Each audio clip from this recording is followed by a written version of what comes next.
Hey everyone, thanks for joining us on the Week in Review. I'm Amanda Vinicky. Chicago's mayor apologizes to black residents.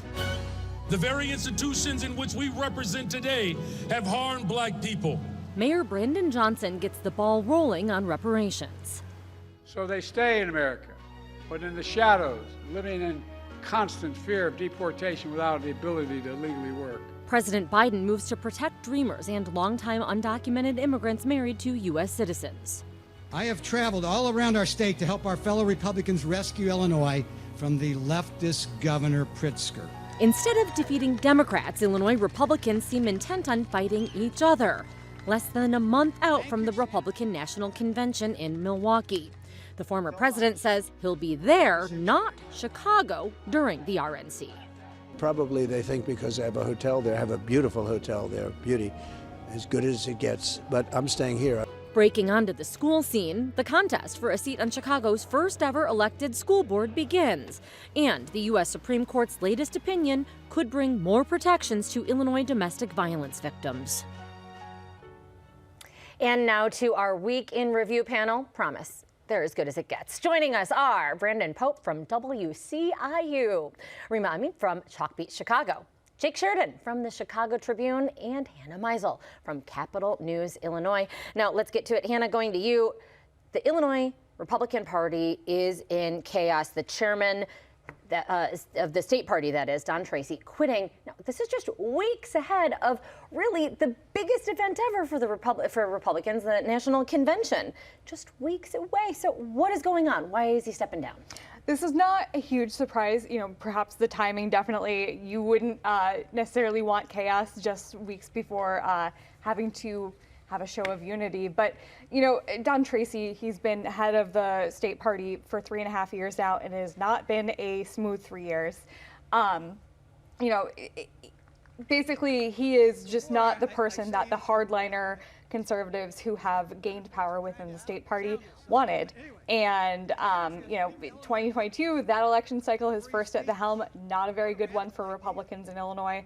And this one, you know, Republicans are just very, very divided over what the way forward should be.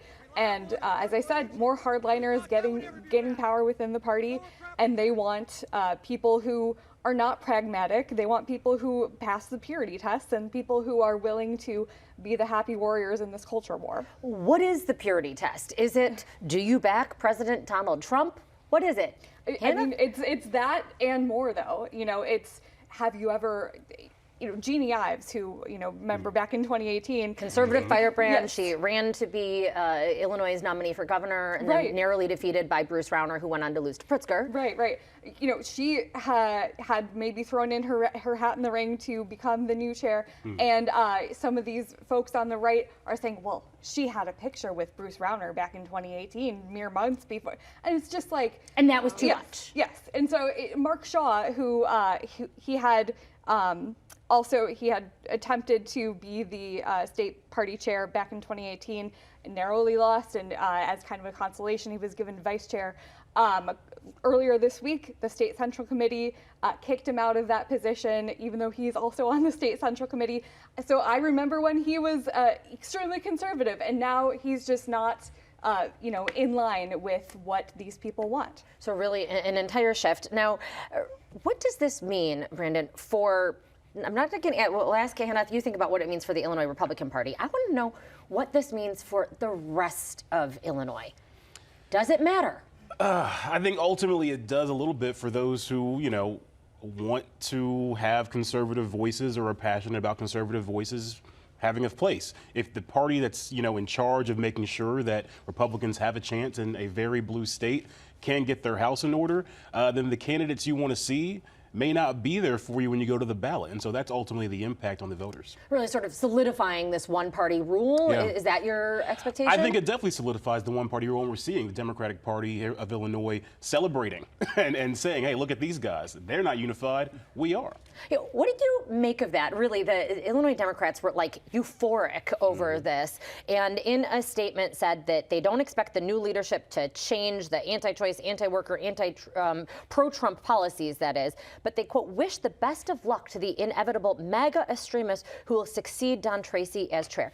Jake, Do you think they mean that? Do they really wish him luck? I doubt they wish him luck. So why put out a statement like that? Well, I think they're celebrating that the Republicans are fighting among themselves and not fighting Democrats. That obviously creates a better lane for Democrats. There's a less serious opposition to the party in power, to the Democrats, when the Republicans are fighting among themselves. Now, Anna, I know you care passionately about government in general, not from a partisan point of view, but is this sort of a sign of deeper polarization? And is this what Illinois, frankly, maybe deserves, this sort of disarray? And can you explain? I mean, we've been moving toward this for a very long time. The Washingtonization, polarization of politics has come to Illinois, even though leaders in both parties had tried to fend it off. It's a bigger wave that they could control. Democrats, of course, control both the Illinois House, the Illinois Senate, all of the constitutional officers, the Illinois Supreme Court. It is total control of Democrats in Illinois. They have no use for the Republican Party except to use them as a punching bag. Republicans, they have, been frankly irrelevant, especially since Bruce Rauner left office. And the money is just not there either, and that's part of this. So is this fight. going to change anything? No. I don't really think so. Nationally, it's not like any Republicans nationally look toward the Illinois Republican Party for any pointers.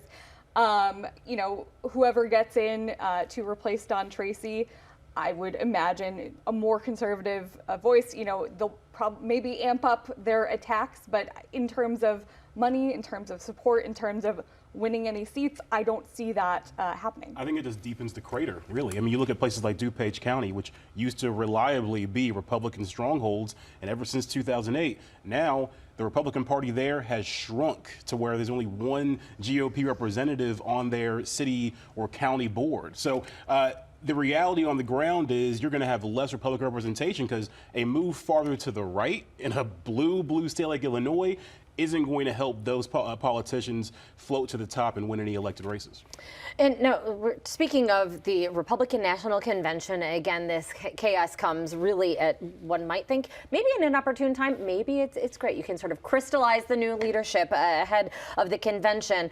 But this comes as Donald Trump, supposedly, according to reports here, including from a Chicago television station, was going to actually stay, instead of in Milwaukee, in the city of Chicago for the RNC because he had called Milwaukee, quote, horrible. Now, does this hurt Trump and the GOP in Wisconsin? I mean, it's a battleground state.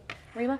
I think when you talk about a candidate like Donald Trump, you kind of throw out the conventional wisdom of what's palatable to say. And I think, I don't think it's probably, I feel as though probably his party members didn't think that was a great thing to say about the city that is literally holding the convention that is going to nominate him for president.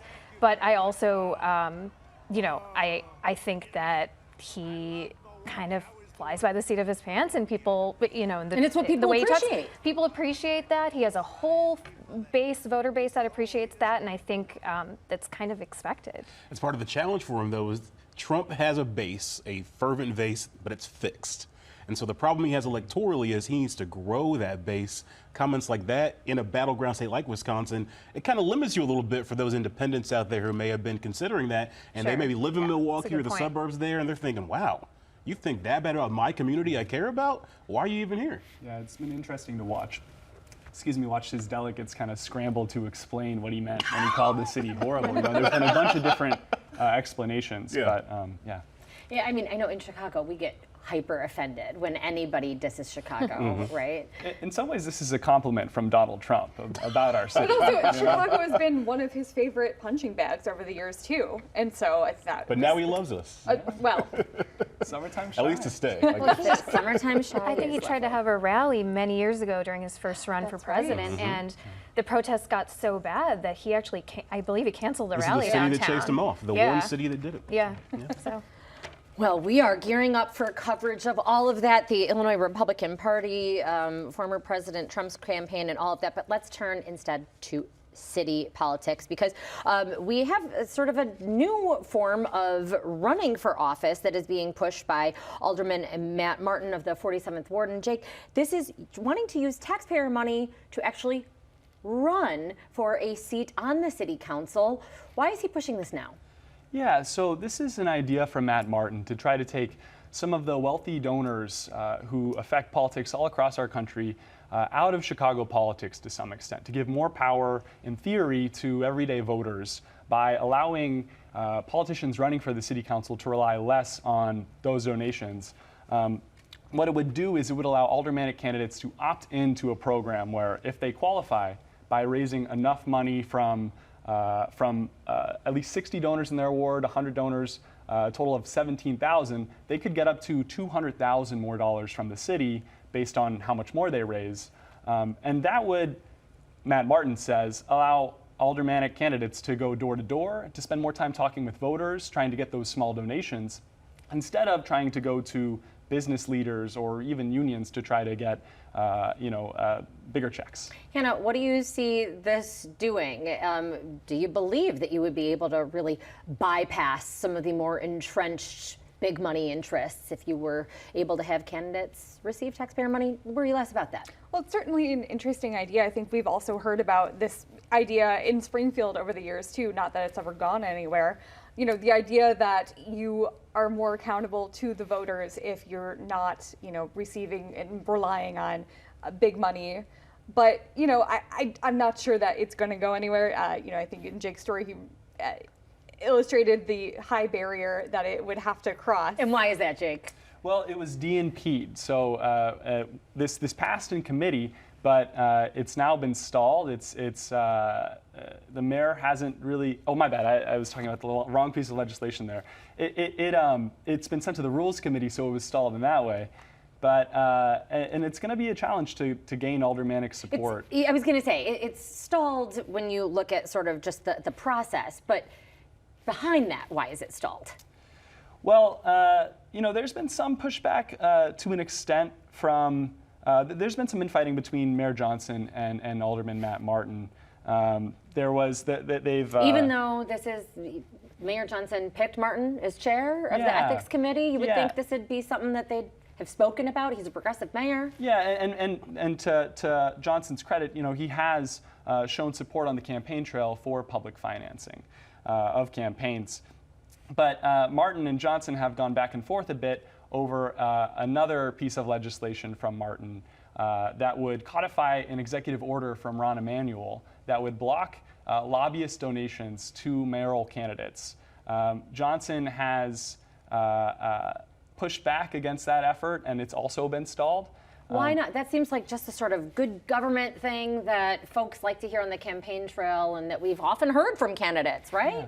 Well, on one hand, the reason that Martin is trying to codify this legislation is because Johnson received donations from lobbyists last year. When that case, which violated the executive order apparently, went up for the ethics board said they couldn't enforce that executive order. So because there wasn't an ordinance. Mm-hmm. So Matt Martin went and tried to create an ordinance. Johnson has said that he thinks that the ordinance should be broader, that Martin should focus on more sweeping legislation, including public financing. So you're saying we want you to go further. No, Brandon, I want you to weigh in on this. Does this seem as if make it bigger is a way of making it nothing, or that's truly, hey, take an opportunity, really run with it versus going piecemeal? It sounds like a little bit of a dodging, and trying to back off the issue as much as possible because, as you mentioned, there are special interests and lobbyists that are being supporting Mayor Brandon Johnson, and will support other candidates in the future. So I think ultimately it's going to be a tough sell for a lot of politicians. It may be a tough sell for taxpayers as well, being taxpayer money for candidates that they're candidates. They're not actually in office yet. So I'm fascinated to see how it plays out. It's been done in smaller cities for sure, but a city of this size, this would be one of the first big cities to do something like this. And now moving on to another potential use of taxpayer money, and this is that Mayor Brandon Johnson forming a task force to really figure out how the city of Chicago could move forward and do something about reparations. Now, Jake, task force, often this is seen, again, as sort of a delay tactic. You form a task force, say that you're taking action, and let the task force talk, talk, and talk. Yeah, Lori Lightfoot pushed after 2020 to have a subcommittee in the city council that was studying reparations too. That went nowhere. So this is this different? Yet another task force. To some extent, yes. There's some money behind this to support people as they do this work. And it's worth pointing out that the language that Mayor Johnson uses when he talks about reparations here is the language he uses when he talks about every policy that he makes. He talks about the historic disinvestment in black communities in Chicago and the South and West Sides. And that's a focus for him in a whole lot of his policies. So, it's really hard embedded in his sort of every stance. Absolutely. And it's hard to tell what a task force would do and what it could do. A similar a reparations program that exists already in Evanston is currently in courts because a conservative group said it violates the 14th Amendment. So it's hard to predict what this could actually do, but I think the spirit of this reparations project is something that really could affect the administration more and more. And we did hear in the beginning from the mayor saying that institutions, including the mayor's office, city council, have themselves harmed black people, and for that, he said, "I'm sorry."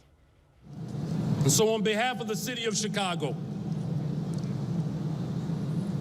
I apologize for the historic wrongs committed against black people in Chicago.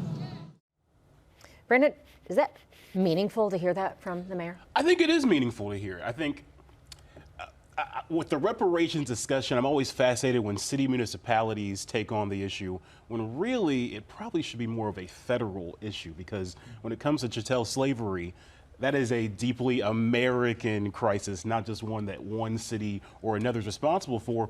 I am curious how it's going to play out with the Evanston Challenge. The idea that, doing payments based off race is, somehow a violation of that 14th Amendment.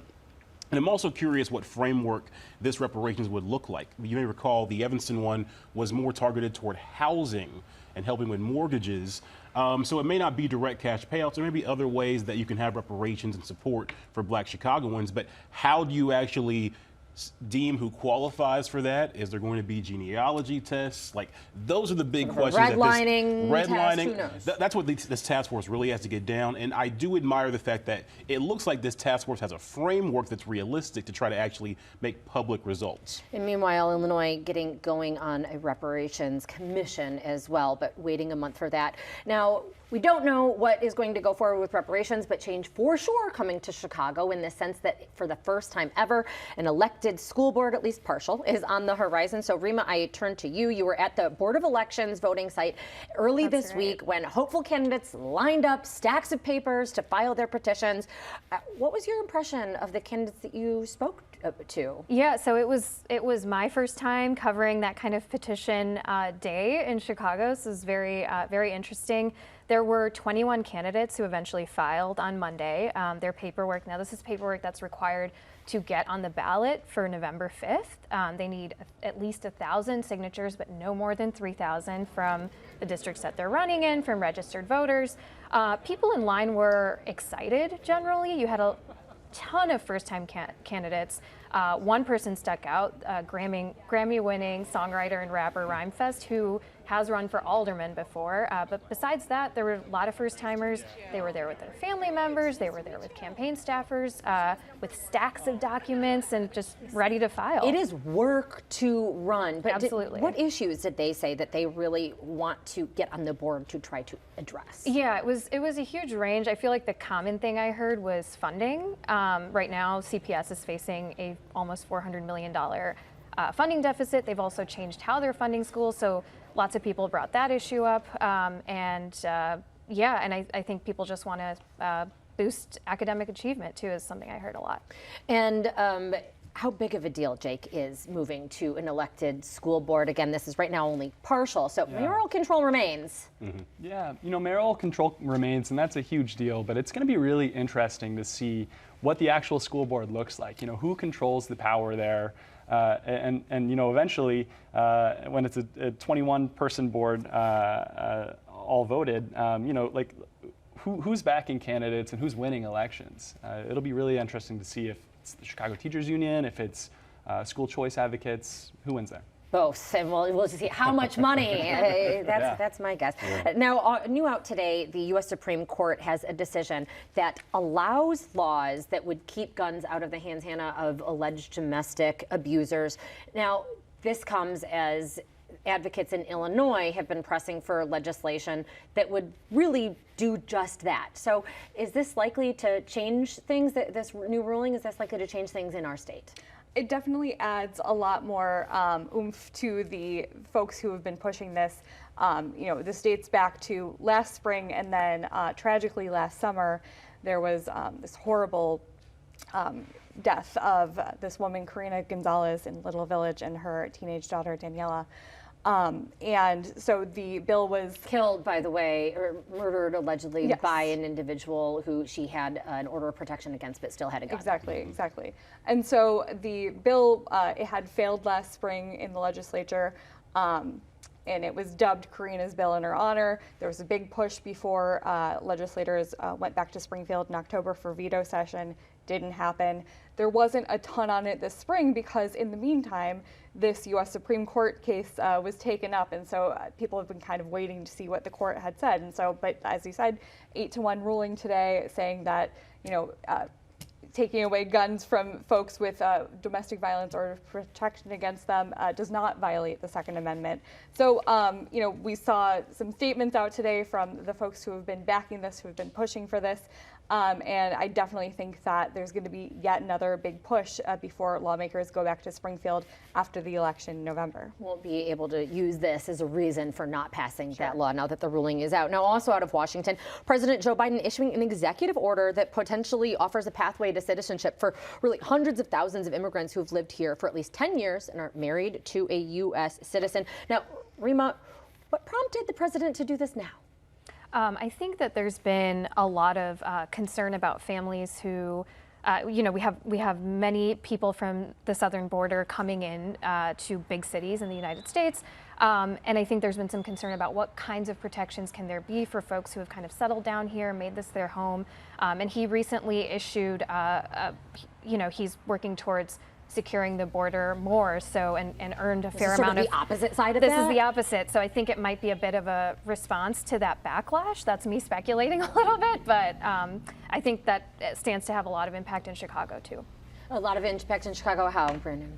Well, you have families here who likely are citizens who have family that are not. So this is a big relief for them, especially when you have so many that don't have homes, don't have places to be, and feel kind of lost in this new city they're in. Hopefully this adds some relief for some people there. Including one of the members of Congress from Illinois. We're talking, of course, about U.S. Representative Delia Ramirez, whose husband is a dreamer. Now, sticking with the issue of migrants, Jake, the Latino caucus calling on Mayor Johnson to end the eviction of migrant families from city shelters after that's been renewed and happening now with those who have children in CPS schools.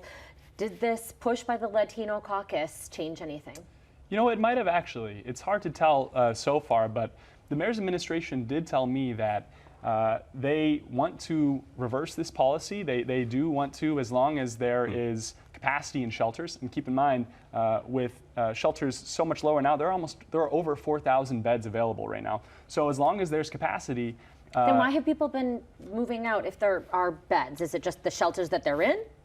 One more time. There have been some families that have been moved out. If there are 4,000 empty beds. Yeah, so they did start this policy last week. They did start to evict families after previously allowing them to have exemptions. But after the Latino caucus pushback, the mayor's administration, they do want to allow for exemptions to continue. They need permission from the county and the state right now. I asked the mayor's administration again today, hey, have you guys heard back? And I got no response. So, but there is an effort, at least in theory, from the mayor's administration to follow the Latino caucus's will here. All right. Well, we will. I'm afraid we are out of time. We'll continue to follow that or try to get to that in just a moment. Our thanks for all of their insight. Brandon Pope, Jake Sheridan, and Hannah Meisel. We are back to wrap things up right after this. Chicago Tonight is made possible in part by the Alexandra and John Nichols family. The Polk Brothers Foundation. Additional support is provided by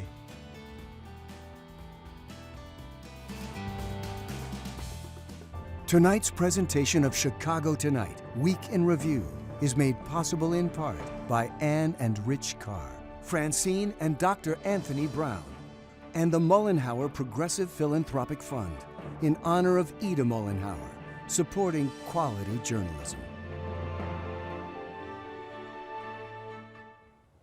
And that is our show for this Friday night. Don't forget, you can get Chicago Tonight and the Week in Review streamed on Facebook, YouTube, and on our website, WTTW.com/news. Now for the Week in Review, I'm Amanda Vinicky. Thank you for watching. Stay healthy and safe and cool, hopefully, and have a good night. Now I know what you're going to be doing, at least for part of the weekend, Brandon, watching the Sky play the Fever. It's going to be a fun Sunday. 3 p.m., the last Indiana Fever Sky game, the highest, most watched game in 23 years in WNBA. So that's huge. And you spoke with the Sky's, one of the Sky stars. Yeah, Angel Reese. She's incredible. She's got a consecutive streak, 7 straight double-doubles, the most for a rookie in WNBA history. She's balling. Doing great right now. And of course, Caitlin Clark, you know. I know you'll be watching this weekend, waiting to see who else files by Monday. That's the deadline for... Yes. That's right. I'm going to wait until Monday to do that, to log onto the website. You're not going to spend your weekend waiting and refreshing. Weird that. Yeah, it should be interesting. We'll see what the field looks like by then. How many candidates are you predicting? I think it's going to be about 3 dozen. 3 dozen. Yeah, okay. although I'm hearing about people who have kind of already dropped out, potentially gunning. Closed captioning is made possible by Robert A. Clifford and Clifford Law Offices, which is proud to honor founder and senior partner Robert Clifford, who has been named in Forbes' 2024 list of America's top 200 lawyers.